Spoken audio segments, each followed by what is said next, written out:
Hi, I'm Mike Haycock. I'm Wesley's father. I'm Cindy Haycock, Wesley's mother. Hi, I'm Michelle Escobar. Alright, my name is Wesley Haycock, and this is my How Did I Get Here speech. So, by here, I mean the situation that I'm in now. I'm a 19-year-old college student. I have 2 jobs, and the only thing that I own is a car, and I stay at my parents' house.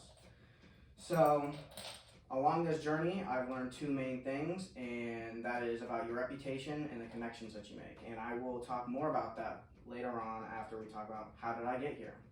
So, first, to start off the journey taking me all the way to here is, as a young kid, I was raised in the church, and I attended Sunday school service every Sunday, pretty much, or most Sundays, all throughout my life. Until I got to high school when I outgrew the provided Sunday school services and was required to attend the adult service. I instead opted to volunteer with the children's ministry, so instead of attending the Sunday school as a learner, I was there to help out.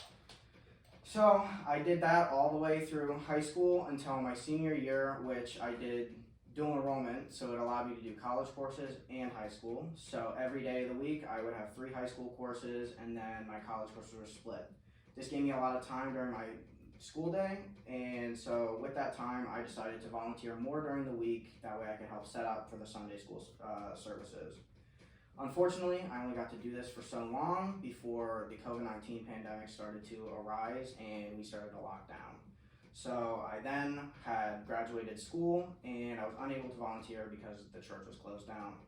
So after several months of COVID lockdown and not really doing anything, I got the opportunity to babysit for a whole month through the head of the children's ministry.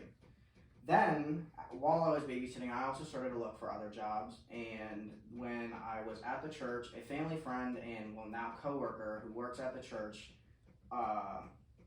informed me about a vacancy at the church and said I should go for it. So I contacted the head pastor, who I've already known through my years at the church, and asked for an interview. He said, come on in, and when I came in, I was hired pretty much on spot. Said, I can give you 16 hours per week, and he gave me the paperwork and sent me on my way. So I started working at the church, and for about 2 months, it was really amazing, but I realized that I needed more hours, so I decided to apply to Amazon.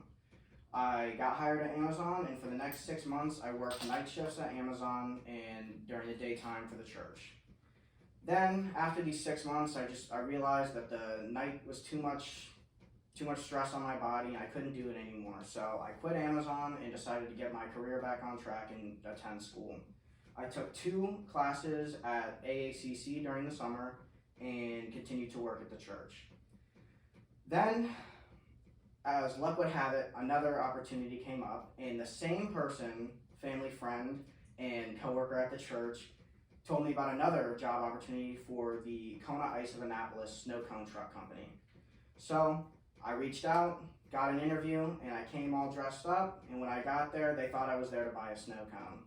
I let them know I was actually there for an interview, and we got right to it, and within the first 5 minutes, he was actually training me instead of interviewing me. So that is the last thing pertaining to my jobs, and the last thing I told you about my situation is that I have a car. And I have been looking for a car for a long while, and the church actually got donated a car, so this was the perfect opportunity, and they sold me the car for $500. So you're probably wondering, how does this relate to you? What does it matter to you? And what I would say is that throughout this journey, you'll notice 2 things. I had connections that gave me opportunities, and I got hired pretty much on spot for both my jobs, and that just shows that my reputation preceded me. So the 2 things I would say to you is that, moving forward, pay attention to how you interact with the people you meet. The connections will be important, and they can take you farther than a lot of things can. As well, make sure that you work hard, make sure that your reputation is something that you're proud of, and that other people boast about your work that you've done for them. And that is my speech. Thank you for listening, and that's it. All right. Good. Hopefully that was long enough.